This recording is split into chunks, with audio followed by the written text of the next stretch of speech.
د مهم خبرونو سرټکي په سویډن کې کډوال هیواد ته د بیرته راتګ په ګواښ کې د سویډن دولت هغه کسان چې د کډوالۍ شرایط نه لري بیرته افغانستان ته استوي. سږکال 20,000 ځوان کډوال سویډن ته راغلل. دغه مسئله دواړو هیوادونو لپاره لویه ننګونه ده. موږ د کډوالو د بیا نوم ثبتولو د بهیر لپاره خبرې پیل کړې. ملا منصور مړ او که ژوندی طالبانو ویلي دي د خپل رهبر ژوندي پاتې کېدل به د ده د غږیز پیغام په خپرولو سره ثابت د کابل په منډوي کې د 4 ساعته ورسوځېدو له امله زیات مالي تاوانونه د نیوکې ګوته بیا هم د اوروژنې مامورینو ته متوجه ده. چه رقم است؟ از این کده که ما کدمی چیزا میدویدیم هیچ کار نمیکردم. میگه میلابتی او میلابتی میگه هاو نیست، میگه هاو نیست، فشارش کم است. او کم فشارش اعلام میتر. او د داعش پر ضد جګړې کې د آلمان د پوځي ګډون په اړه د دغه هیواد هوکړه آلماني جنګي الوتکې وروستلې دی به په سوریه کې د داعش ډلې مورچلې په نښه کړي.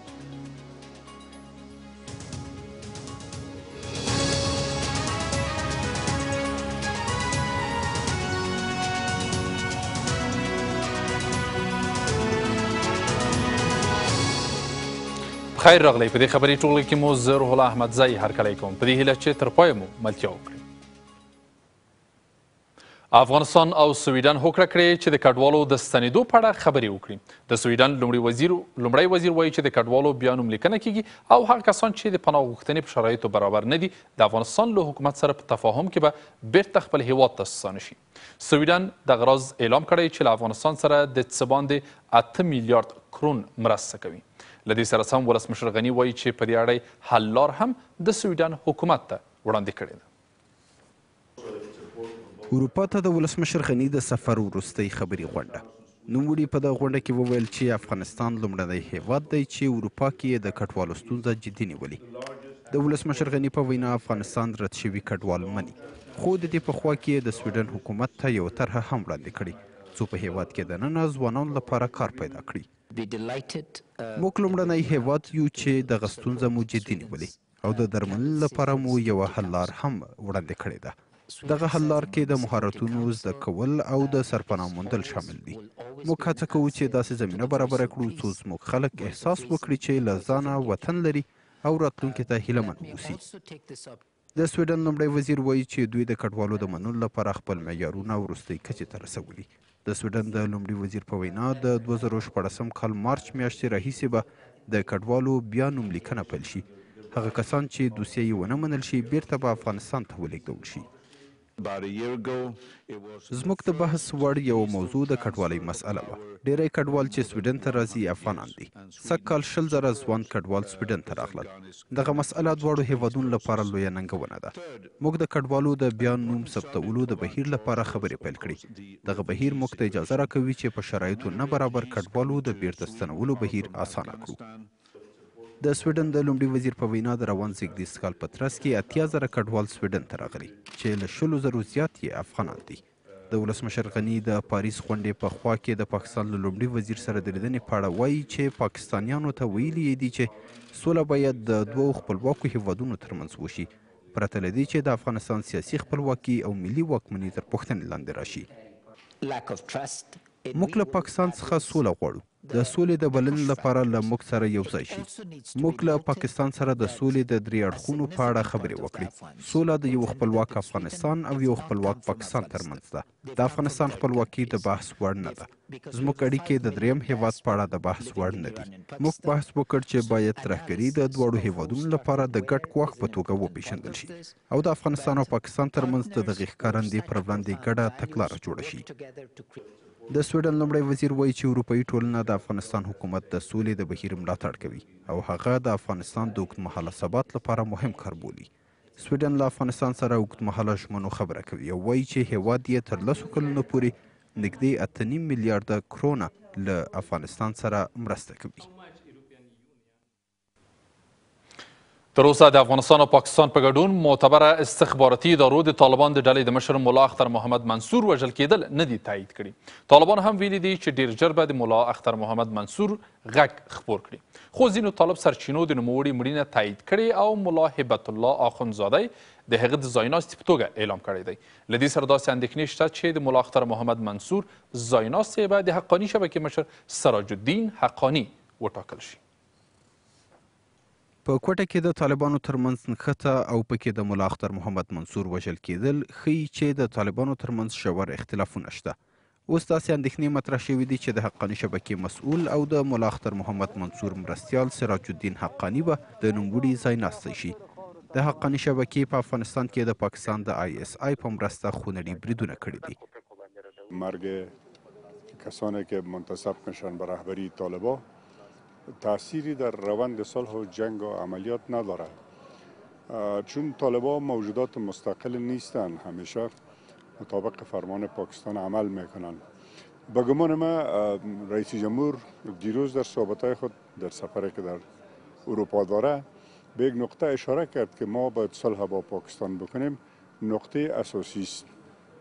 ما به این موضوع همیشه تاکید دارم که ما زمان به صلح دست می‌یابیم که دولت افغانستان کمر همت بسته کنه، با جرأت و با شجاعت وارد شود، با پاکستان بشینه صلح کنه. طالبان خود به خود به جای خود نشستند. داسې ریپورټونه خپاره شوي چې ملا هیبت الله په موقتي ډول د طالبانو سرپرستي پر غاړه اخیستې، خو د چارو شنونکي باور لري چې تر اوسه د ملا اختر محمد منصور د مړینې خبره د معتبره استخباراتي ادارو لخوا نه ده تایید شوې. د ملا منصور د زخمي کېدو مرګ خبر خو ورځپاڼې نشر کوي، خو د دغسې مهم خبر د تایید لپاره په کار دا و چې د افغانستان ملي امنیت یا د پاکستان ISI یا د امریکا CIA یا سپینې ماڼۍ هم دا خبر تایید کړی وای، تر څو چې معیاري ادارو یا هغه ادارې چې په همدې برخه کې کار کوي د خبر تایید ونه کړي، تر هغه پورې سړی ورباندې باور نشي کولی. طالبانو ویلي چې ملا اختر محمد منصور ژوندی دی او ډیر ژر به یې غږ خپور کړي چې د هغه د ژوندي پاتې کېدو ښکارندوی دی. خو مسئله چې هر څه وي، حقیقت دا دی چې طالبان په خپلو کې له ډیرو ژورو اختلافونو سره مخ دي او د دغو اختلافونو دوام د سولې په خبرو ډیر اغیز کوي. د کابل ښار په منډوي کې اورلګیدنې خلکو ته ډیر مالی زیانونه اړولي دي. د کابل پولیس وایي چې دغې اورلګیدنې له امله 80 هټۍ سوځېدلي او ځاني مرګ ژوبلی نه لري. هټیوال د اوروژنې په ډلې په کلکه نیوکه کوي او وایي که چیرې د اوروژنې مامورین په خپل وخت را رسېدلي وای نو خلکو ته به دومره زیانونه نه وای رسېدلی. د پیښې لامل د برېښنا شارتي بلل شوې ده.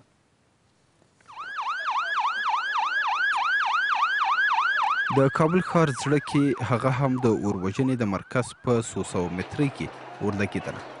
دغه اورلګېدنه غرمه مهال 11 بجې پیل او 4 ساعته یې دوام وکړ. اور د نږدې 100 هټیو شتمنۍ ایره کړې. په ظاهره د پاتې توکو د ایستلو لپاره هڅې هم ځای نه نیسي. د پیښې له ځایه پورته شوی تور دود د کابل ښار له لرو سیمو هم ښکاري. اور د دغو کسانو څو کلنۍ شتمنۍ د دوی د سترګو پر وړاندې په ایرو بدلوي. په ظاهره د دغه اور د کابو کولو په برخه کې د اوروژنې د ډلې هڅې کافي نه دي او د اوروژنې کارکوونکي ډیره هڅه کوي څو دغه وضعیت کنټرول کړي. د نیوکې ګوته تر ډیره د اوروژنې مامورینو ته ده. وایي چې دغه کسانو په خپل وخت ګام نه دی اخیستی او دغه مسئله د زیانونو د زیاتېدو لامل شوی. هیچ فعالیت چه رقم است؟ از این کده که ما کدمی چیزا میدویدیم هیچ کار نمیکردم. میگه میلابتی او الابتی میگه هاو نیست فشارش کم است او کم فشارش اعلام میده.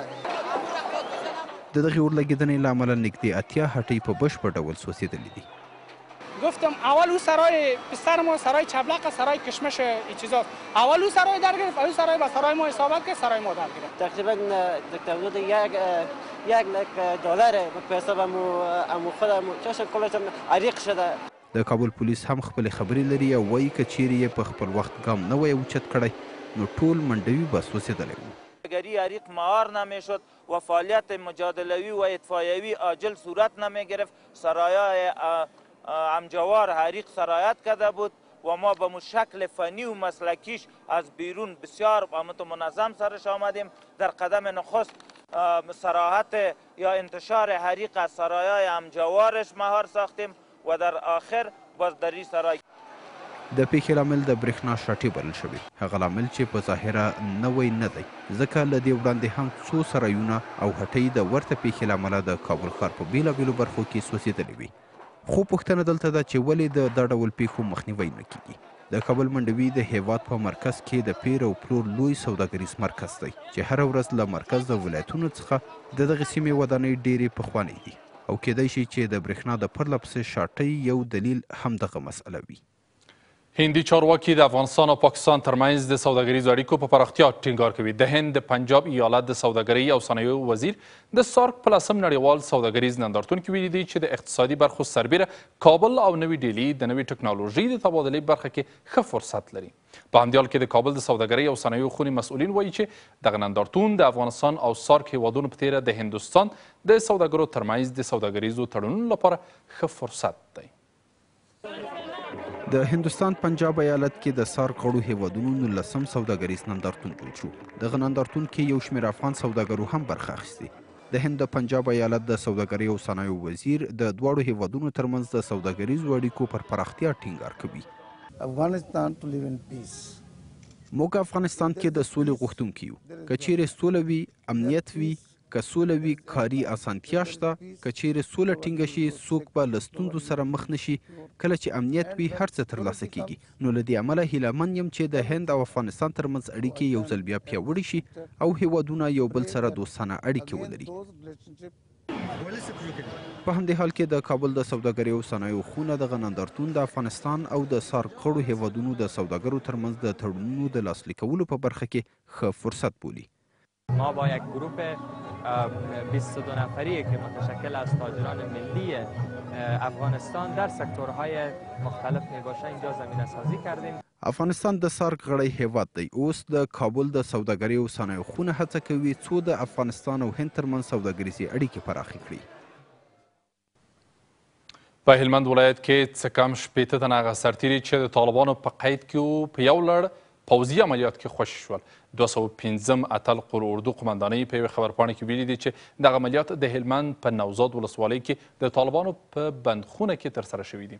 د دغه قمندان په وینا د دغه عملیاتو په پایله کې 8 تنه طالب بندیان هم وژل شوي دي او د ماین پاکولو 3 کارکوونکي هم د دغو ځواکونو په ډله کې د طالبانو له بند څخه خوشي شوي دي. د هلمند د سیمه ییزو چارواکو په وینا دغه سرتیري څه کم 2 میاشتې مخکې د طالبانو له لوري اسیران شوي وو. دا بر نوزاد کې په یو مکتب کې بندیان وو. د خلکو په همکارۍ سره دغه معلومات موږ ترلاسه کړي او هغه به دغه سوله بندیان ټول خوشي شوي دي چې دې کې به داسې خلک وي چې ممکن پاتې اکثر شوي دي کې یو 3 نفره هغه د ماین پاکۍ چې 14 میاشتو که 14 میاشتې مخکې هغه هم پکښې وه. تېره په شوراو کې دي. د افغانستان د روڼتیا څارډله د 1495 کال بودجه ناقصه او غیر شفافه بولي. د دغه بنسټ چارواکي وایي چې دغه بودجه کې د خلکو لومړیتوبونه په پام کې نه دي نیول شوي او اختیاري بودجه یې 15 سلنې ته رسیږي.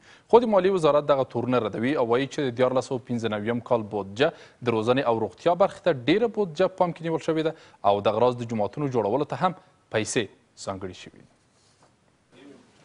د بودجې استماعیه غونډه د شفافیت څارډله او د مدني ټولنې فعالانو جوړه کړې او بودجه کې ستونزې او نیمګړتیاوې په ګوته کوي. دوی نیوکه کوي چې د مالیې وزارت دا ځل د بودجې د جوړولو په برخه کې د مدني ټولنې ونډه بابیزه ګڼلې او بودجه یې داسې چمتو کړې چې د اړتیا وړ پروژو کې د خلکو لومړیتوبونه په پام کې نه دي نیول شوي. په همدې توګه والیان د بودجې د لګولو صلاحیت نه لري او دغه کار و فساد رامنځته کړي. اگر در سال جاری ما نتونیم که در نیمه سال ما پروسه بودجه را بر سال آینده شروع بکنیم، باز ما هر سال در این وضعیت قرار خواهد گرفتیم مثل که امسال باز قرار گرفتیم که وقت بسیار کم است، پروژه های توسعوی عملی نمیشن و تمام پروسه توسعه از این متضرر میشه. باید هر چه زودتر پارلمان به هر شکلی که باشه بودجه ناقص را باید که تصویب بکنه. د 1395 کال 40 سلنه بودجه امنیتي برخې ته ځانګړې شوې. هغه ادارې چې د شفافیت د څارډلې په وینا د ډیر فساد امکان پکې شته. د دغه بنسټ له نظره له دغې بودجې سره به وزګارتیا او بېوزلي زیاته شي او د بودجې جوړولو په برخه کې د حکومت کړنې د پوښتنې وړ دي. د دې خلاف د مالیې وزارت بیا وایي که چیرې په 1395 کال کې دولتي ادارې وکړای شي چې 50 سلنه پراختیایي بودجه ولګوي نو د هیواد اقتصاد به 3 سلنه وده وکړي. اگر ما پروژه های اختیاری سال 1394 را با سال 1395 مقایسه کنیم، در سال 1394 یعنی سال جاری ما در حدود $500 میلیون پول برای بودجه های اختیاری داشتیم، اما در سال آینده ما یعنی سال 2025 در حدود 700 میلیون دلار داریم. ما میخوایم که د 1395 کال بودجه مشرانو جرګې تصویب کړي او اوس ولسي جرګه کې ده. خو دلته د پارلمان د مالی او بودجې د کمیسیون ځینې غړي ټینګار کوي او وایي هغه کسان چې په جرګه کې بودجه څیړي باید بشپړ پوهاوی ولري. و دیگه نقایصی که من گفتم در خود پارلمان وجود داره، ما هنوز این توانمندی پیدا نکردیم که به اون سطح تحلیل داشته باشیم و فشار بیاریم، برای اینکه ما خود معلومات کافی نداریم. و دیگه دوستان بین‌المللی ما بسیار پروژه‌ای برخواد کردن. هر چی گفتیم که خوب وکیل میره لکن پارلمان میمونه و این پارلمان واقعا یک پارلمان جوابگو چطور باشن، همچنین که دارد داشته باشن که واقعا این بودجه و مو حساسیتش تحلیل داشته باشن و کمک کنن که تا عضو پارلمان هم نظر به معلومات بتونه که تصویب بگیره و بالای حکومت یک فشار بیاره. د 1395 کال بودجه 411 میلیارډ افغانۍ وړاندوینه شوې چې 9% به یې په هیواد کې له عوایدو ترلاسه شي. ولسي جرګه په کابل کې له ناوړه چاپیریالي وضعیت څخه په کلکه نیوکه کوي او د کابل ښاروالۍ د سرپرست ګوښه کولو غوښتنه کوي. د ولسي جرګې ځینې غړي خبرداری ورکوي چې په کابل کې د چاپیریالي د ککړتیا له امله انساني مرګ ژوبله له ترهګریزو بریدونو ډیره ده. خو کابل ښاروالي وایي چې تر یوې اونۍ پورې به ټول ښار د کثافاتو له شتون څخه پاک کړي. د وګړو د شمېر زیاتوالی، د ښاري کلتور نشتوالی او کابل ښاروالۍ کې ستونزې کابل په یو چټل ښار بدل کړی. ولسي جرګه په پلازمینه کې د چاپیریال د ککړتیا په اړه خواشینې ده او له همدې امله د شنبې ورځې په غونډه کې د کابل ښاروالۍ سرپرست او د نورم او استاندارد ادارې چارواکي وربللي وو. این اتفاق ویرانگر و وحشتناک که مثل یک انتحاری های خاموش روزانه صدها و هزاران انسان میکشه و مریض میسازه، بخشش مربوط میشه به بی‌مسئولیتی و یا عدم توانایی بزرگواران حاضر در مدیریت اینمی موضوعات. به خدا شرمه، به خدا بده که ما میریم به کشورهای خارجی دست گدایی دراز میکنیم که بیاییم با ما کمک کنیم که کثافت شهر خود اتهاماتی که اینجا میشه، من بسیار تاسف میکنم که در مابین خانه ملت اینجا دوستای ما یعنی اتهام میکنن و میگن در اینجا وجدان وجود نداره، یعنی ما بی وجدان هستیم. این رقم گپ زدن من قطعا تایید نمیکنم و بسیار اعتراض شدیدم میکنم که نماینده های ملت که ما نباید این رقم صحبت. به نرمی سوالات جواب بگین بهتر است. اولا ما گفتم که اگر ما تعهد کاری نداریم چیزی به نام وجدان انسانی باید داشته باشیم. هیچ کس نگفت که شما ندارین، خدا کنه که به اون مرحله نداشته باشیم که نداریم. ډېر نیوکه په کابل ښاروالۍ باندې کیږي، وایي چې د کابل ښاروالۍ چارواکي باید د ناغېړۍ له امله استعفا ورکړي. اینمی از عهده شما پوره نیست، بگذارین که حکومت از وظیفه خود استعفا بتین، حکومت به یک توجه کلان را انجام بده. کابل ښاروالي ځانګړی 8000 کارکوونکي لري چې د ورځې د 4500 ټنه کثافاتو د راټولولو وس لري. خو په ټولیز ډول کابل ښار کې 5600 ټنه کثافات تولیدېږي. سره له دې چې کابل ښاروالي د تشکیلاتو له کموالي نیوکه کوي او وایي چې تر یوې اونۍ پورې به هڅه وشي څو د کابل ښار د کثافاتو له شتون څخه پاک شي. ما حشر تنظیفی را شروع کردیم، امیال در کل نواحی شما برین حشر روان هست و این را برای یک هفته گفتیم حشر باشه. کابل ښار له چاپیریالي پلوه له ککړو پلازمینې څخه بلل کیږي. هغه پلازمینه چې په پسرلي کې د کانالیزاسیون د نشتوالي له امله د حشراتو د راټولېدو ځای او ژمي کې پکې دود او کثافات ډېر وي. د افغانستان د تکواندو اتل او د نړۍ د تکواندو مرستیال اتل نثار احمد بهاوي له یو ناوړه قصد څخه ژوندی پاتې شو. نوموړی 2 ورځې مخکې د کابل د تایمني په سیمه کې د نامعلوم وسلوال کسانو له برید سره مخ شو. دی وایي چې له هیڅ چا سره دښمني نه لري. بلخوا د کورنۍ چارو وزارت وایي چې د دغې پیښې عاملین تر قانوني څار لاندې دي. کرار د لوبغاړو ترور هم پیل شو. دا ځل نثار احمد بهاوي چې د افغانستان د تکواندو اتل او د نړۍ نایب قهرمان دی 2 ورځې مخکې د کابل ښار 4مې حوزې اړوند سیمه کې د ناپېژاندو تر برید لاندې راغی. بل پلو بهاوي وایي دغه برید هغه مهال وشو چې کله غوښتل د یو خپل کره لاړ شي. برید کوونکي د نوموړي له ټپي کېدو وروسته د هغه موټر هم له ځان سره وړی. مسئله بود و یک نفر دریور داشتن. فکر کنم دریورشان هم مسئله بود و اینا جالب بود که هر سهشان کلشینکوف در دستایشان بود و بسیار مجهز بودن و خصومت شخصی اصلا با هیچ کسی ندارم چون تمام زندگی من با ورزش و درس سپری شده و هیچ وقت با کسی ما خصومت شخصی نداشتیم. په همدې حال کې دغه لوبغاړی د ملي یووالي له حکومت څخه دغه پیښې د څېړلو غوښتنه کوي. ما از حکومت قدر تقاضا کردیم همیشه بخاطر ورزشکار و بخاطر جوانی مملکت که حتی من خودم میشرم که بازم تقاضا کنم. من نفهم اونا به چی حد هستن، اما به هر حال بازم خواهش میکنم از حکومت که نگذارن جوانا بیشتر از این دلشان سرد شود از وطن و برن. بل پلو د کورنۍ چارو وزارت وایند وایي چې د پیښې عاملین د دغه وزارت تر قانوني څار لاندې دي. با خود باهوی صاحب تماس بوده پلیس و انشالله ما کوشش میکنیم که این افراد شناسایی شود. امروز وزیر امور داخله نیست و باهوی صاحب ملاقات داشت و برشان اطمینان داد که پلیس کابل و پلیس در هر جایی که هستند از تمام امکانات خود کار خواهند گرفت که مردم مسئول باشه. این وظیفه پلیس ملی افغانستان است. در رکن ازرق افغانستان دا لومړی ځل نه دی چې لوبغاړو باندې بریدونه کوي. له دې وړاندې د تکواندو د ملي لوبډلې یوه غړي او د کوراش د ملي لوبډلې یوه غړي باندې بریدونه وشول چې ووژل شول، خو تر اوسه د هېڅ یوې پیښې عاملین نه دي نیول شوي. د کابل ښار د سوکوخرۍ ټاکنیزې سیالۍ نن د بدني روزنې په ریاست کې پیل شوې. په دې سیالۍ کې د کابل له 5 زونونو څخه څه باندې 500 لوبغاړو ګډون کړی دی. دغه سیالۍ په 10 وزني برخو کې پیل شوې چې ټاکل شوي لوبغاړي د 2 ورځو لپاره له یو بل سره سیالۍ وکړي. ټاکل شوي د دغو سیالیو په پای کې 20 غوره څېرې د کابل ښار غوره لوبډلې ته وټاکل شي.